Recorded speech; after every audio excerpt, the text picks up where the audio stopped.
wabarakatuh. Perkenalkan, nama saya Muni Sartika, NPM A1F021004 dari kelas 1B Prodi Pendidikan Kimia, Fakultas Keguruan dan Ilmu Pendidikan Universitas Bengkulu.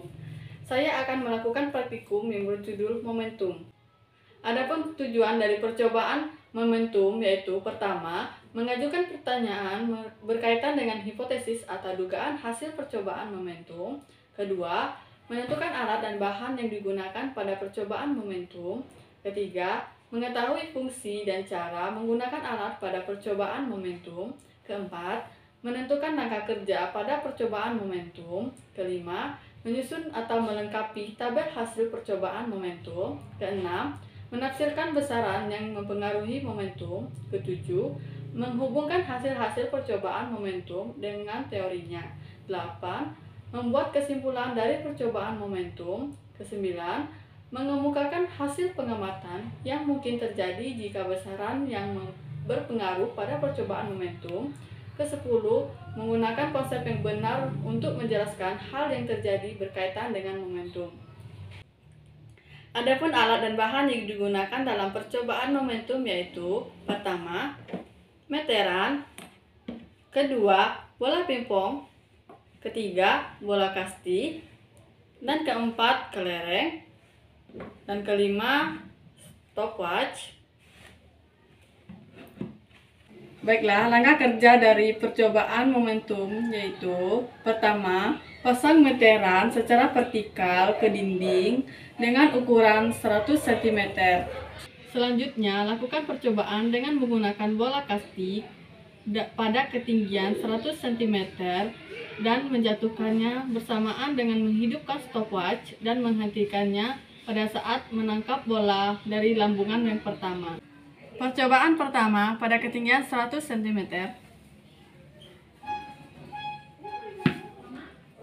Didapatlah ketinggian 40 cm dengan waktu 0,72 sekon.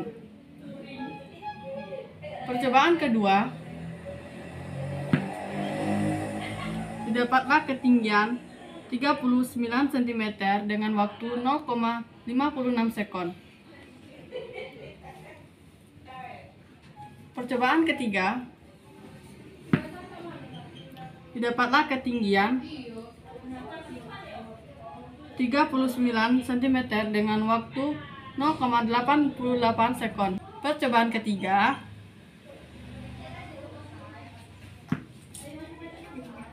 Didapatlah ketinggian 20 cm dengan waktu 0,48 sekon. Kemudian, lakukan percobaan pada ketinggian 50 cm.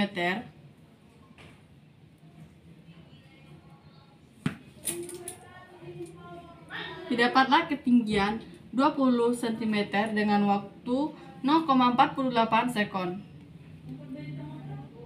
Percobaan kedua.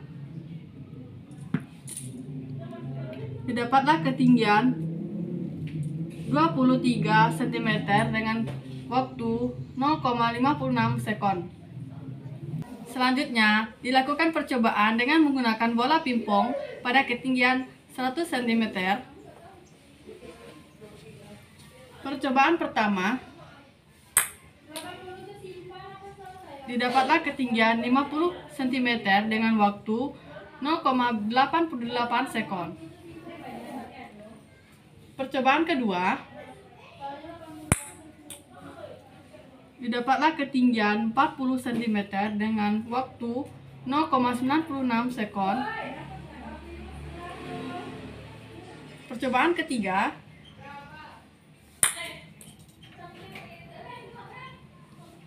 Didapatlah ketinggian 49 cm dengan waktu 0,88 sekon. Kemudian, lakukan percobaan pada ketinggian 50 cm. Percobaan dilakukan sampai 3 kali. Percobaan pertama. Dapatlah ketinggian 30 cm dengan waktu 0,48 sekon. Percobaan kedua.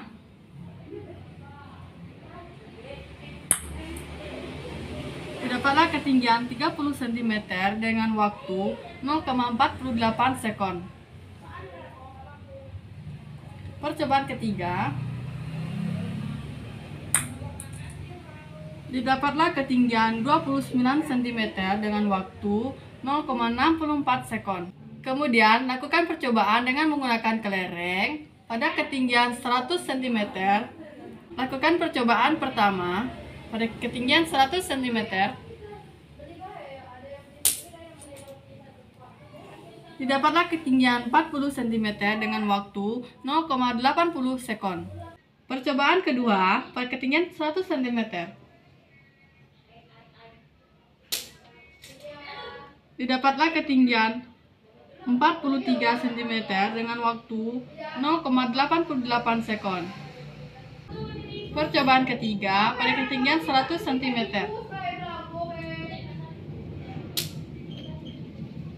Didapatlah ketinggian 47 cm dengan waktu 0,80 sekon. Kemudian, lakukan percobaan pada ketinggian 50 cm. Percobaan pertama, didapatlah ketinggian 24 cm dengan waktu 0,48 sekon. Percobaan kedua,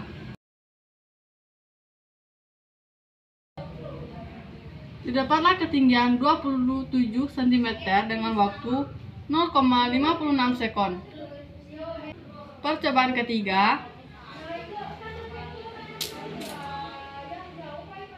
didapatlah ketinggian 22 cm dengan waktu 0,56 sekon. Kemudian, catat hasil percobaan tadi pada tabel pengamatan. Yang pertama, tabel hasil pengamatan menggunakan bola kasti pada ketinggian 100 cm. Yang kedua, pada ketinggian 50 cm. Yang ketiga, pada ketinggian 100 cm dengan menggunakan bola pingpong dan pada ketinggian 50 cm. Tabel ketiga menggunakan kelereng pada ketinggian 100 cm dan ketinggian 50 cm. Rumus dan hasil perhitungan. Perhitungan koefisien restitusi pada tabel pertama. Di sini menggunakan rumus H2 dibagi H1 di mana H1 yaitu ketinggian mula-mula dan H2 ketinggian akhir. Percobaan pertama didapat 0,63 cm, percobaan kedua 0,62 cm, dan percobaan ketiga 0,62 cm.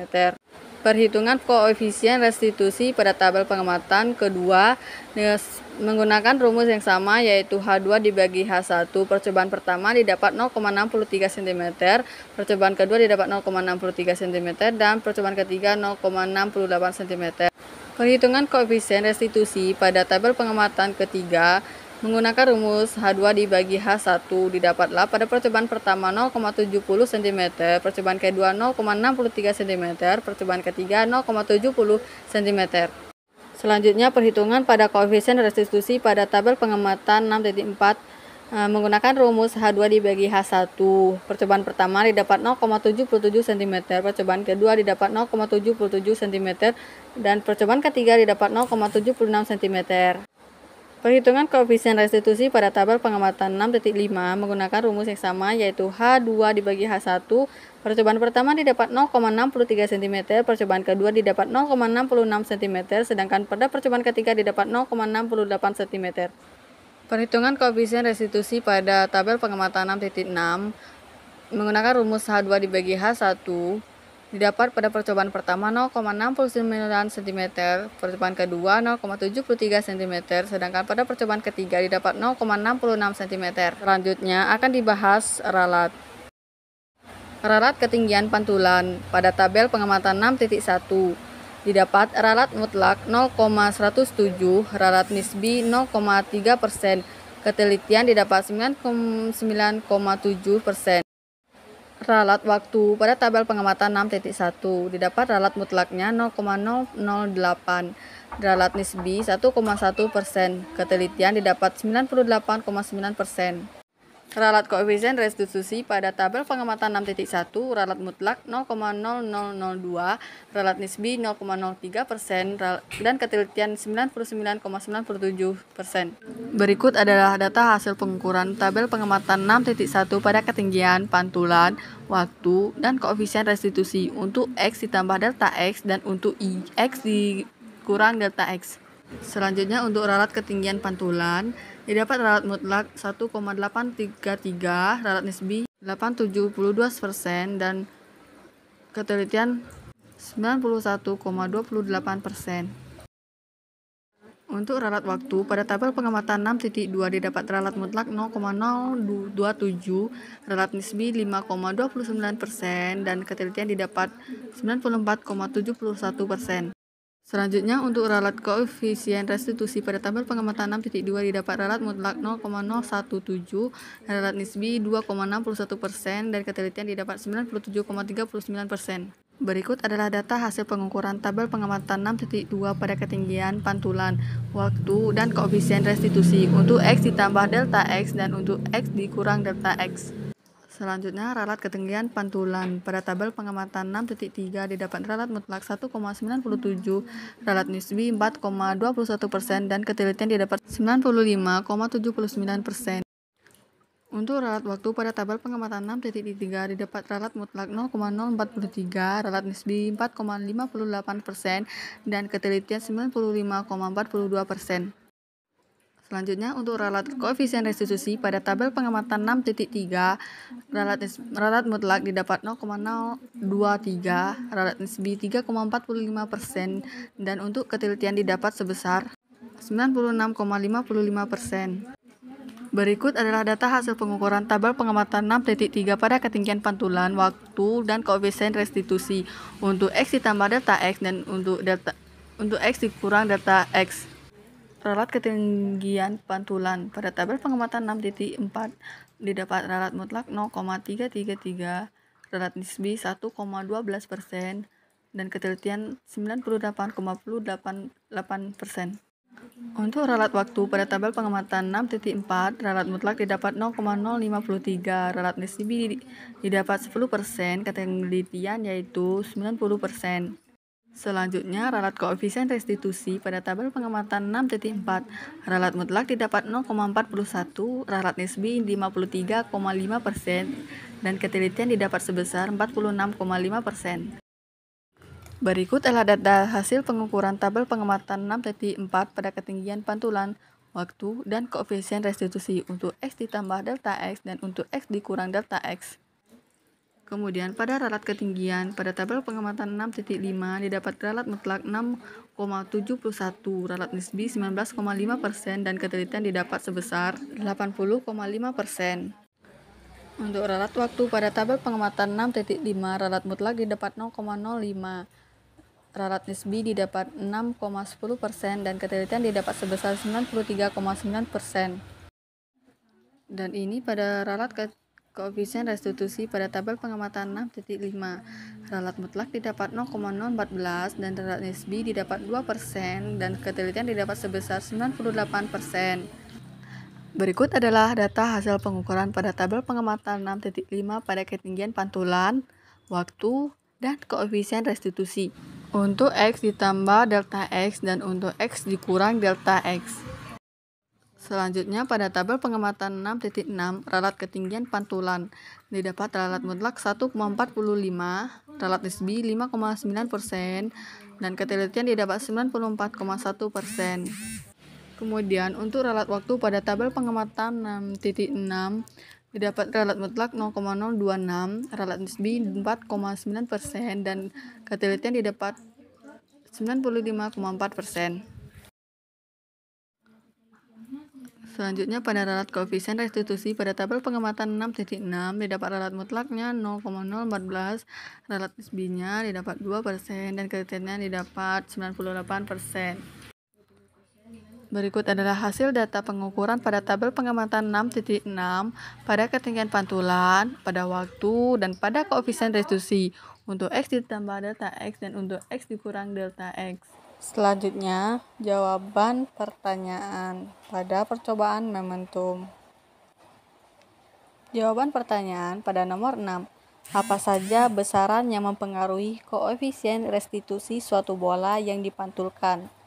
Jawabannya, besar koefisien restitusi suatu benda sangat bergantung pada kecepatan dua benda sebelum dan sesudah tumbukan. Untuk benda jatuh bebas, koefisien tergantung pada ketinggian benda ketika dijatuhkan. Hal ini dikarenakan kecepatan benda yang jatuh bebas sangat ditentukan oleh ketinggian benda dan percepatan gravitasi. Bila sebuah benda dijatuhkan dari ketinggian H1, maka setelah dipantulkan lantai akan mencapai ketinggian H2, maka berlaku rumus E sama dengan akar H2 dibagi H1. Nomor 7.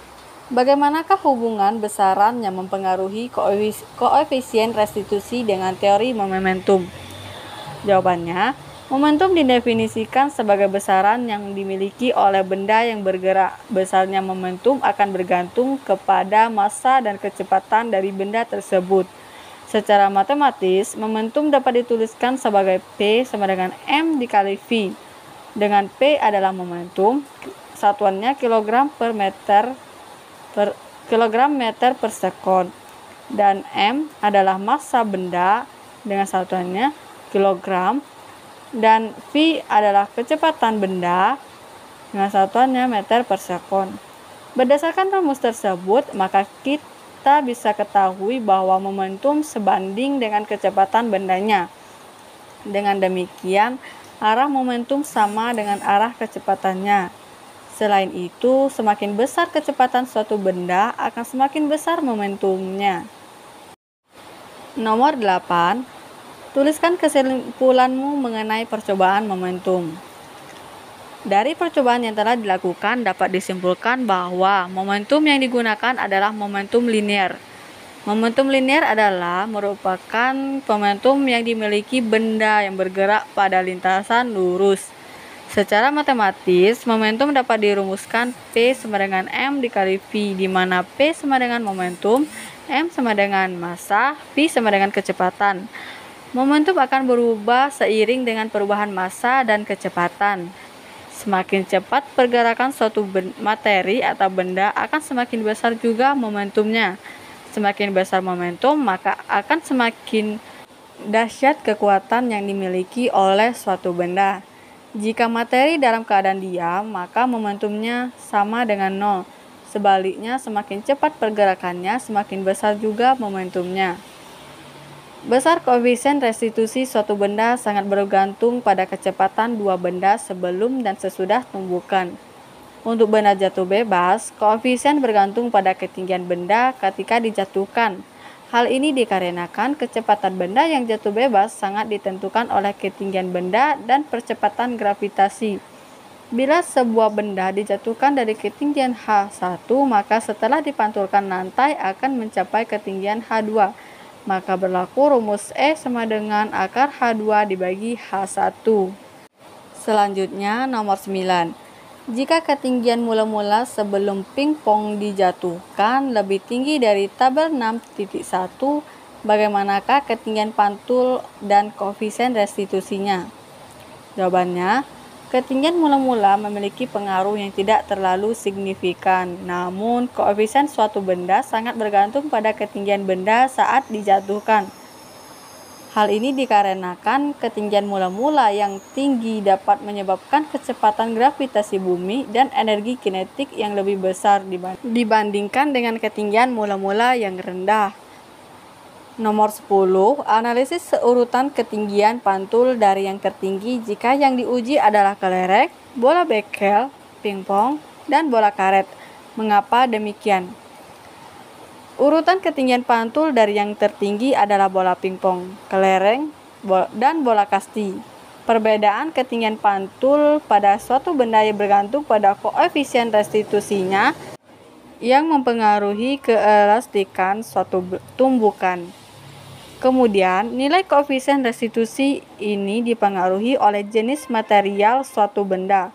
Bola yang berongga lebih banyak melepaskan energi dibandingkan bola yang pejal.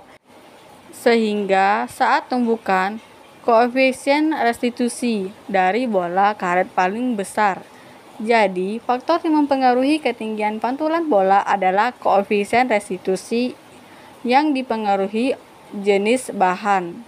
Sekian video praktikum momentum dari saya. Terima kasih. Wassalamualaikum warahmatullahi wabarakatuh.